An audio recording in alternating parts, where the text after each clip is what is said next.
I would think she might run.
was waiting for it. I was waiting for it.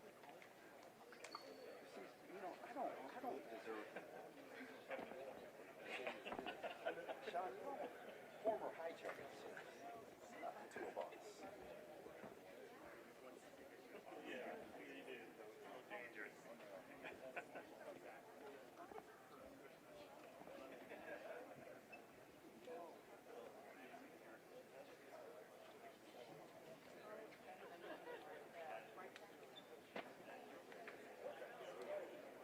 Sometimes I run, sometimes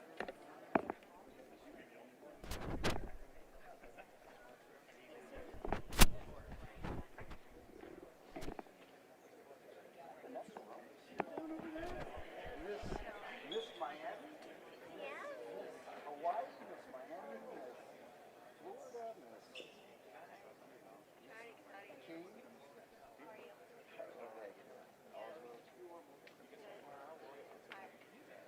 Well, yeah, no, that's early. So you have to go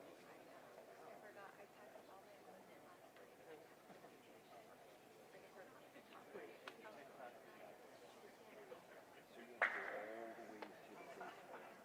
Oh, that's the worst.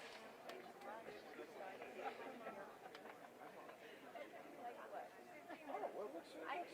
yeah, Got it done? looks Gucci to me, but then again, what do I know about that? Well, you know, that's always same thing. Yeah. So I don't want to have to go all the way Yeah. back. And I went one time when I was Taylor. one time when I was I had forgotten that.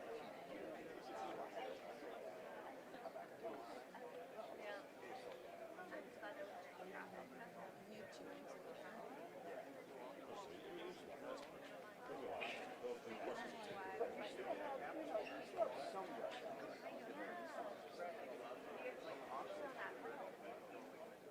Oh, yeah. They've been developing the difference since I ordered it. Oh, developing. Well, or doing construction or whatever. Like, that whole thing is, especially like, you know, like 125 and 109. Yeah. That whole part has been under development for this long. Brittany. Behind you. Well, yeah, don't say it's going to be tough now. See the dog. With the rest of them.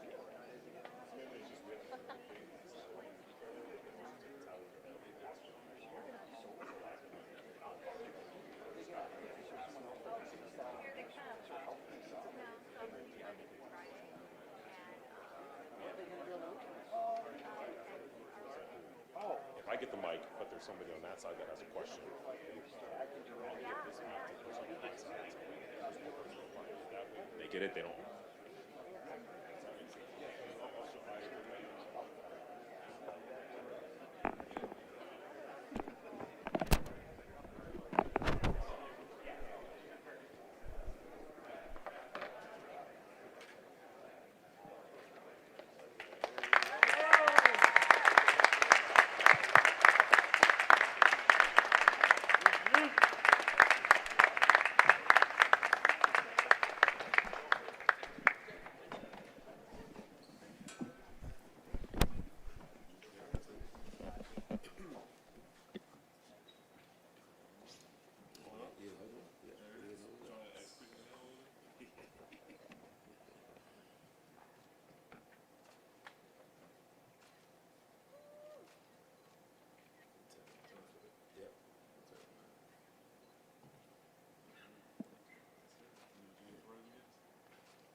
It's great to see everybody here again this morning, and so excited for all of you to be here to welcome the newest members of the Sacramento Kings family, Mr. Nique Clifford and Mr. Maxine Raynaud.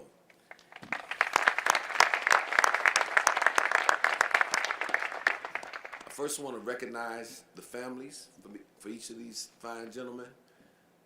Ms. Angel and Nique Clifford, Nique's parents. His agent, Mr. Todd Ramazar, and Mr. Mike Samanetta. And then for Max, his mom, all the way from Paris, France, Vanessa Raynaud. And his agent, Mr. Buna Njai. As you've heard me say many a times since I've come here, it's important that we establish a real identity here, what it means to be a Sacramento Kings basketball player, and what we're going to stand for. These two guys represent that.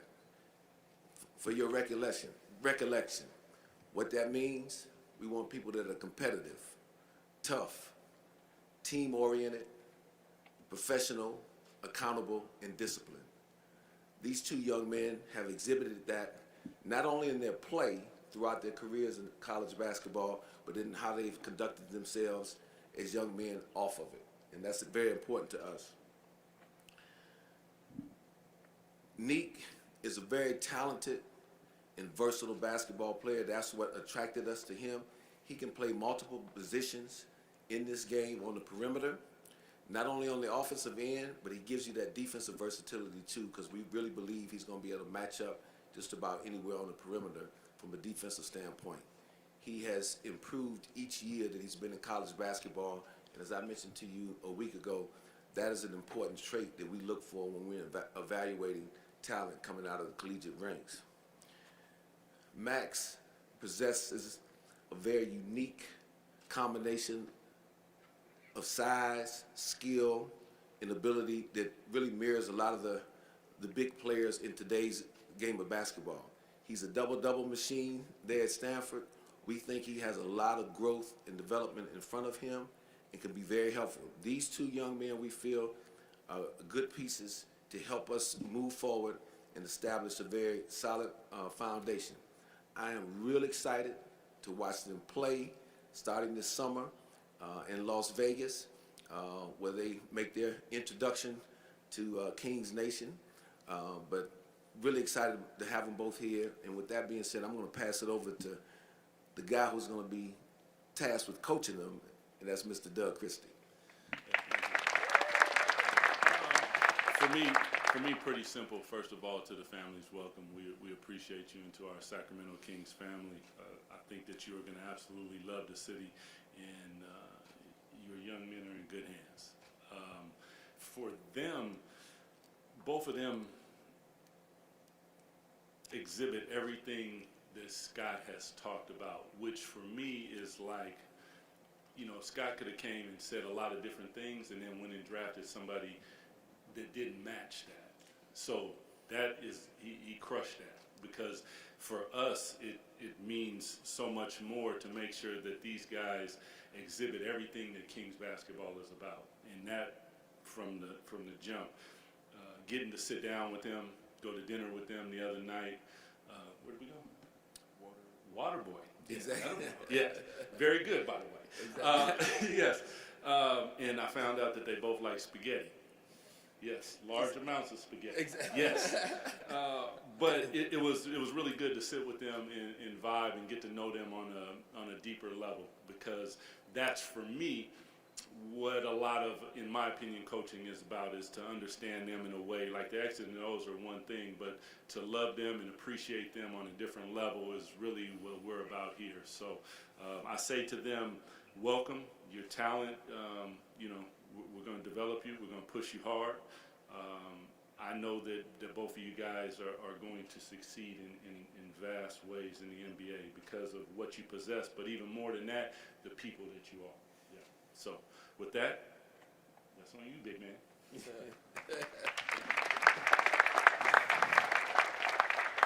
No, I'm definitely very thrilled and honored to be here, to be a part of the organization. I want to give a big shout out to, Scott and Doug for just giving me this opportunity.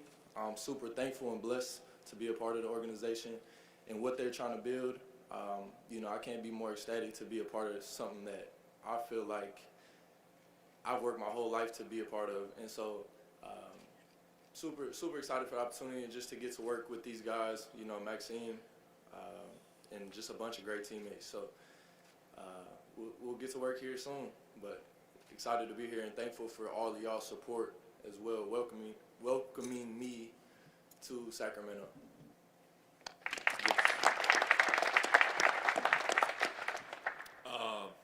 As Nick said, extremely excited to be a part of this organization. Obviously, thanking Scott, Doug, and everybody else in the entire staff. I think it's a dream come true for both of us to now play with the pros, have the ability to, you know, bring our talent to a whole new level. Really appreciate you guys for showing support and love to us today. Hopefully we can give that back to you guys by participating to this whole team effort of, you know, building a culture and hopefully win many games. So thrilled to be here and very excited to start.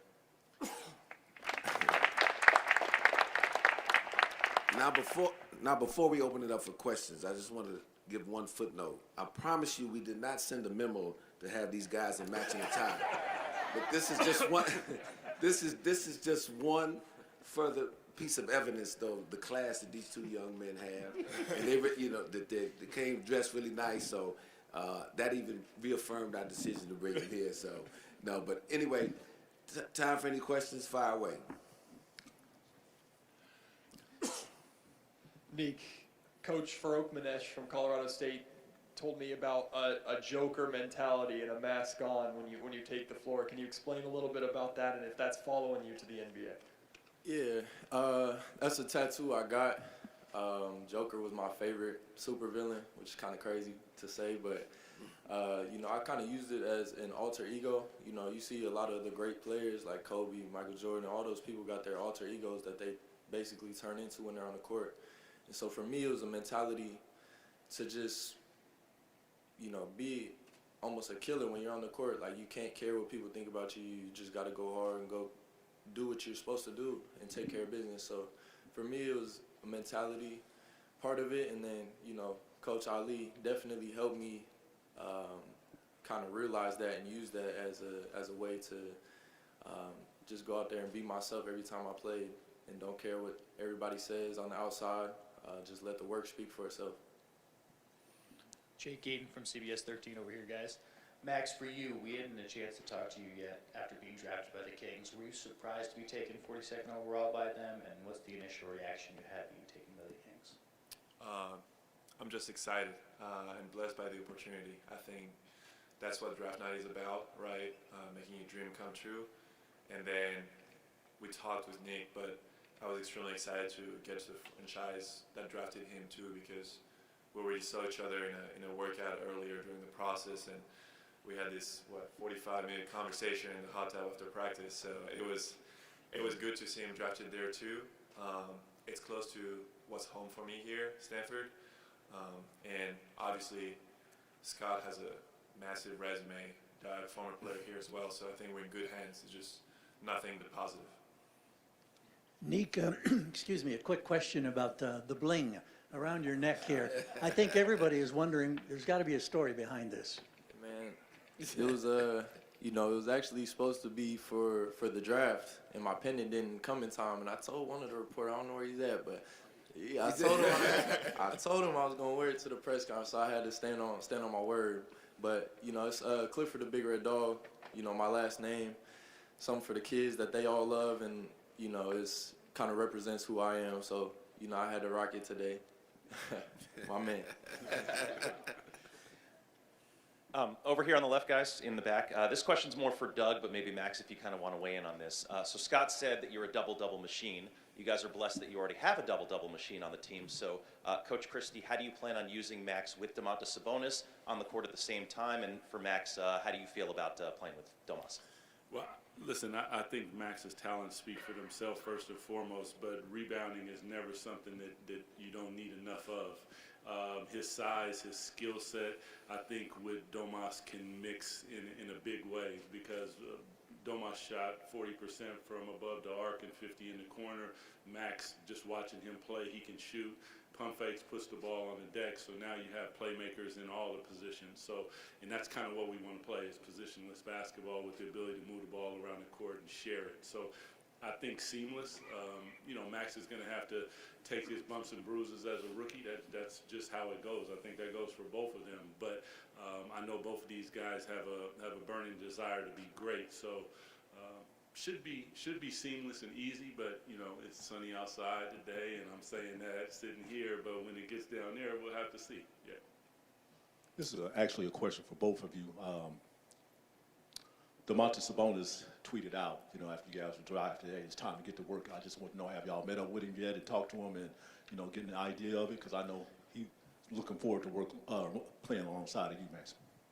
I mean, yeah, to your last point, I think someone I've looked up to for the past couple of years.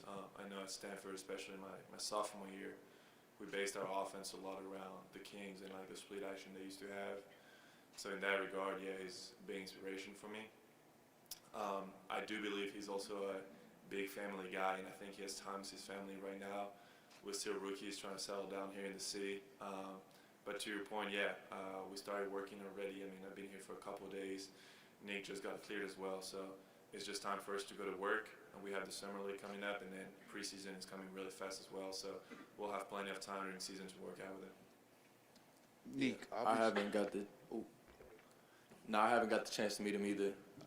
Super excited and looking forward to playing with a guy like that, so unselfish, true winner, and just plays basketball the right way. So, you know, I'm very, very excited and looking forward to getting to meet him and getting to, you know, build that chemistry with him. Nique, obviously the long-term goal is for you to be the best all-around player you could be. But where do you see yourself making the biggest impact as a rookie? Honestly, it's just finding my way, you know, finding any way to impact the game, whether that's defense, rebounding, you know, knocking down shots when I get them, and just trying to be impactful every time I step on the court. And whatever my role is, whatever, you know, coach sees me as and throws me into, I feel like I can go do it at a high level. And, you know, I just want to contribute to winning. That's my ultimate goal. So whatever that looks like, just got to approach every single day as an opportunity to get better and just learn from all the knowledge and guys I have around me. Question for Maxine. What does it mean for you to be drafted so close to Stanford State in Northern California, and how might being so close maybe easier transition into the NBA? Well, I was gonna make it easier to move my stuff. That's for sure. But 2 years ago, I mean, as you may know, like in college, we have maybe 2 days, like 48 hours for Christmas. You know, go back to your families and stuff like that. I don't necessarily have the opportunity to go back to Paris just because of the travel, right? So 2 years ago, Issa Silva, who was one of my teammates, who's from Sacramento, hosted me there for Christmas, and we had the chance to go watch one of the Kings games. So being drafted here 2 years later made kind of full circle. Still extremely grateful for his family and for the new family that we're having here. So it means the world to me. I think it's going to make the transition a little bit easier, and hopefully we can win some more wins to California for sure. Hi, Scott. Question for you, if you don't mind, Jason, here in the middle.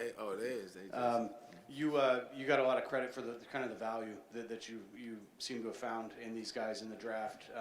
Nique being projected a little bit higher, and Max also being projected a little bit higher. How good do you feel about the value, and how important is that in drafting to be able to kind of find guys like this? No, I'm extremely excited about it. Feel really good. Anytime you can go into the draft and come out with two guys where we ended up selecting that you had graded a lot higher, I think that's a great thing. And you know, my years of experience in the NBA, I've seen that pay off a lot. I've been a part of that being paid off before, and I'd be remiss if I didn't really give a lot of credit though to my staff, the entire front office staff, you know, from my assistant general manager, B.J. Armstrong, to Phil Jabor, Paul Johnson, Tom Perry, Mark Toyota, you name them all, Zach and Marshall, all the analytics guys, Gabe, and Alvin Gentry. They were all a big help to me Penny and Sam, where's Penny and Sam?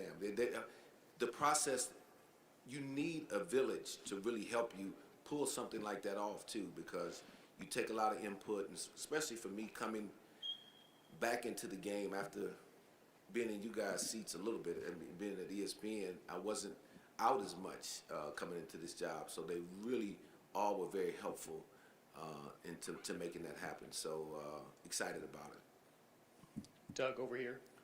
Question for you. You talked about spring or summer league. Any chance you have an idea who will be coaching summer league for you, and then as well, anybody on the current roster that will be competing as well? The roster will be out maybe tomorrow, but Depeche Mystery is going to be the head coach of Summer League, and as you've heard, these two guys will be on Summer League as well.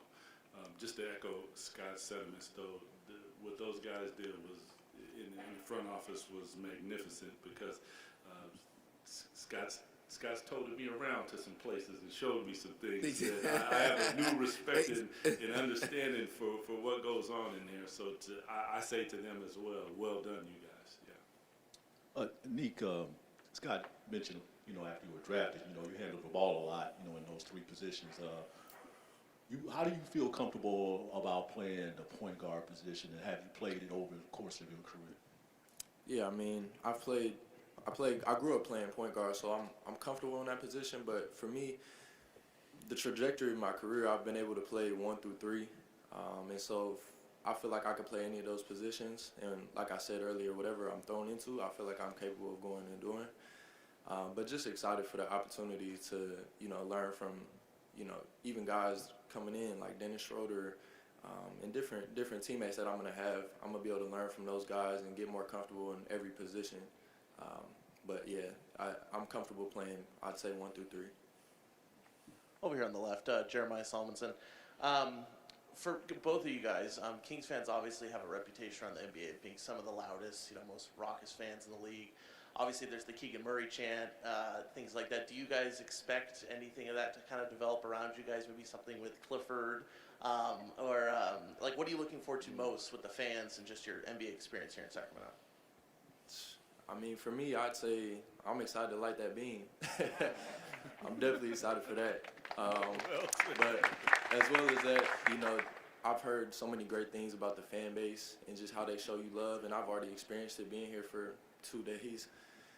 And just the love they show, the support, I'm just super excited to be a part of that and be a part of the community, honestly, getting to know everybody, all the people that come and support us. I want to get to know them and show that love right back to them. Hi, Doug. During the draft, Nique was kind of compared to you and your playing style. When you watch, I'm just curious if when you watch him in film and whatnot, does it remind you of yourself a bit? A bit, because when I watch him, first of all, he's got hair, so that's well done, sir. But his ability to do so many different things as a coach helps you, because there's ways to keep him on the floor, because he can defend, he can rebound, he can shoot, he can handle the basketball. So that was an attribute of mine that I think helped me throughout my career. And latching on defensively, I think for a young player early is probably the greatest way to earn yourself playing time. But his ability to do other things, grab a rebound, push the ball, he's not selfish, so willing to share the basketball. Minus the hair, I feel you. I feel it. Yeah. Yeah, I did. I think you might have too, bro.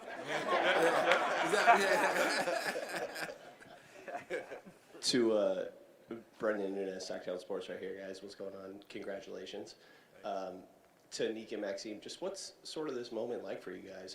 How much were you eyeing the NBA, throughout your collegiate career and making it to this moment? Just, you're sitting here at your NBA introductory press conference. What's this like for you?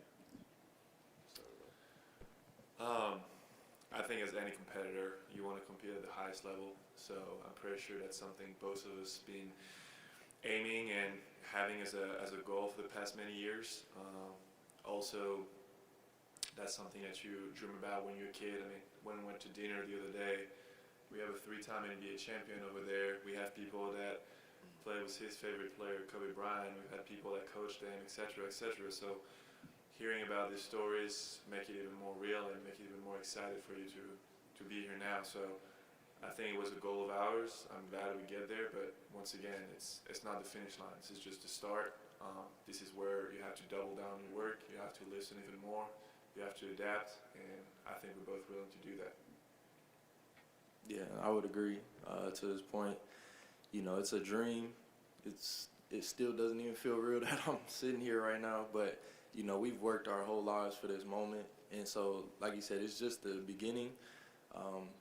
But you know, there's so much more work to be done. But you know, you got to take it all in and be extremely grateful for, you know, the position we're sitting in, because it's probably 0.001% of people in the world that get to do this. So just being grateful for that opportunity, and then, you know, just getting back to the drawing board and trying to get better. So yeah. Doug, question for you, and Scott, if you want to jump in as well. These are two rookies that took their time developing at the college level before coming into the NBA. What kind of advantages does that present for you to get these guys that are potentially more NBA ready physically, mentally, whatever? Yeah, I think there's a lot of benefit in that. I know it's young, all these different things, but for me, like, just talking to them, you can hear the maturity in their answers. You can hear they don't just answer, they think about what they're saying. Not to mention with NIL and a lot of different things, probably financial literacy, they're probably farther along. There are a lot of aspects that I think when you look at these guys are going to be beneficial to them. But one is just understanding, like listening to them, it just makes me smile because you can hear that they get it. So, and they're willing to, you know, you slide across the work in front of them, because everybody says they want to be great until you slide the work across, and then they go, but these guys aren't doing that. He's been in the gym, I don't know how many times. I see him like a lot. So that's a good thing. And I know the same thing from Nique, and those are qualities that we want. We don't, what you say, Scott? You don't want prisoners? No, we want volunteers. We want volunteers, not hostages. We want volunteers, not hostages. That's right. No doubt. And both both of these guys, both of these guys are volunteers. That's no for doubt. sure. So exactly. it makes me smile because I listen to them and I know that they're about their words. So that makes our job a lot easier, and super excited for you guys as fans. I guess this is the last question. Andrew Martin here from Fox 40 again. Question for Nique. You're going to be wearing number 5, right? Did you choose that number? And also, what do you know about the last individual to wear that number here? Yeah, I know there was a little bit of controversy around that number, but honestly, it was really just the best available number at first when I was looking at the list. There's a lot of retired numbers around here, so I ended up choosing 5. And then I started to look deeper into it, and I saw the meanings of the number 5, and it represented personal growth and change, which is kind of what I wanted to embody going into my career. Just being somebody that stays in the gym and continues to grow myself as a person and a player. And then biblically, it represented God's grace and kindness. And so I felt like it was definitely a fitting number for myself. I wore 5 at my pro day, actually. So I've worn it once before and had a decent pro day, so I thought I'd give it a go, and we gonna make it work. But you know, there was a great player that definitely wore it, so it's high expectations on the number. But I'm ready to wear that number. Thanks everybody. Thanks guys. Good. Thank you. Thank you, guys. Appreciate you guys.